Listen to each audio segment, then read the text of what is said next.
47 சாட்சிகளின் அறிக்கைகள் மற்றும் தொடர்ச்சியான வாட்ஸ்அப் அரட்டைகள் ஆகியவை 2022ஆம் ஆண்டில் 19 வயதான அங்கிதா பண்டாரி கொலை செய்யப்பட்ட வழக்கில் பாஜக முன்னாள் தலைவர் வினோத் ஆர்யாவின் மகன் புல்கித் ஆர்யா மற்றும் இருவருக்கு தண்டனை வழங்க வழிவகுத்த முக்கிய ஆதாரங்களில் ஒன்றாகும்.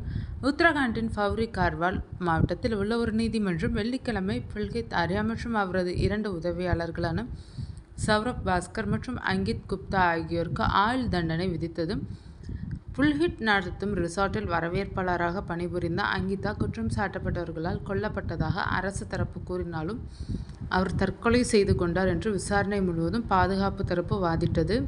அவர் தனது வீட்டை விட்டு வெளியேறி ஒரு நண்பரை திருமணம் செய்து கொள்ள விரும்பியதால் மன சோர்வடைந்திருந்தார் என்று பாதுகாப்பு தரப்பு கூறியது. அங்கிதாவின் உடல் செப்டம்பர் 24, 2025 அன்று ரிஷிகேஷில் ஒரு கால்வாயில் இருந்து மீட்கப்பட்டது. அவரது உடல் கண்டுபிடிக்கப்படுவதற்கு குறைந்தது 6 நாட்களுக்கு முன்பு அவர் காணாமல் போனதாக அறிவிக்கப்பட்டது. ரிசார்ட்டில் பணிக்கு வந்ததிலிருந்து சம்பவம் நடந்த நாள் வரையிலான வாட்ஸ்அப் உரையாடல்கள் குற்றம் சாட்டப்பட்டவர்களின் நடத்தை மற்றும் கூடுதல் சேவைகளுக்கான அவர்களின் ஆபாசமான பரிந்துரைகளால் அவர் மன உளைச்சலுக்கு ஆளானதாகவும் இதனால் ரிசார்ட்டை விட்டு வெளியேற விரும்புவதாகவும் அரசு தரப்பு கூறியது. ஒரு உரையாடலில் நான் ஏழை, ஆனால் 10,000 ரூபாய்க்கு என்னை நானே விற்றுவிடுவேனா என்று அவர் எழுதியிருந்தார். சம்பவ இடத்தை பார்வையிட்ட அவரது உடலில் ஏற்பட்ட காயங்களை பரிசோதித்த மருத்துவக்குழு அவர் தவறுதலாக கால்வாயில் விழவில்லை என்று கருதியது. அவர் திடீரென வேகத்துடன் தண்ணீரில் விழுந்ததாகவும் அதாவது அவர் பலவந்தமாக தள்ளப்பட்டதாகவும் குழு கூறியது. செப்டம்பர் 18, 2022 அன்று மாலை அங்கிதா தொலைபேசியில் அழுது தயவு செய்து என்னை இங்கிருந்து அழைத்து செல்லுங்கள் என்று கூறியதை சாட்சிகள் கேட்டனர் என்று வழக்கறிஞர் தரப்பு கூறியது. தனது பையை சாலைக்கு எடுத்து செல்ல ஊழியர்களிடம் கேட்டதும் அவர் கேட்டார். பின்னர் குற்றம் சாட்டப்பட்டவர்களுடன் மோட்டார் சைக்கிளில் ரிசார்ட்டிலிருந்து வெளியே சென்றதை சாட்சிகள் கண்டனர்.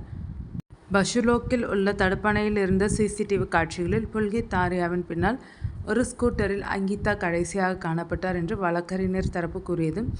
மற்ற 2 குற்றம் சாட்டப்பட்டவர்கள் ஆர்யாவின் ஊழியர்கள் சௌரப் பாஸ்கர் மற்றும் அங்கித் குப்தா ஒரு மோட்டார் சைக்கிளில் அவர்களை பின்தொடர்ந்தனர். குற்றத்திற்கு நேரடி சாட்சி இல்லாத நிலையில் நீதிமன்றம் இந்த வழக்கில் கடைசியாக பார்த்த கோட்பாட்டை மேற்கோள் காட்டியது. சூழ்நிலை ஆதாரங்களின் அடிப்படையில் ஒரு குற்றத்தை நிலைநிறுத்த சூழ்நிலை மிகவும் முழுமையாக இருக்க வேண்டும். இதனால் குற்றச்சாட்டின் விரல் குற்றம் சாட்டப்பட்டவரின் குற்றத்தை நோக்கி அசைக்க முடியாதபடி சுட்டிக்காட்டுகிறது மற்றும் அப்பாவியை விளக்குகிறது என்பது ஒரு சட்டமாகும். இது ஆதாரங்களின் தரம் எண்ணிக்கை அல்ல.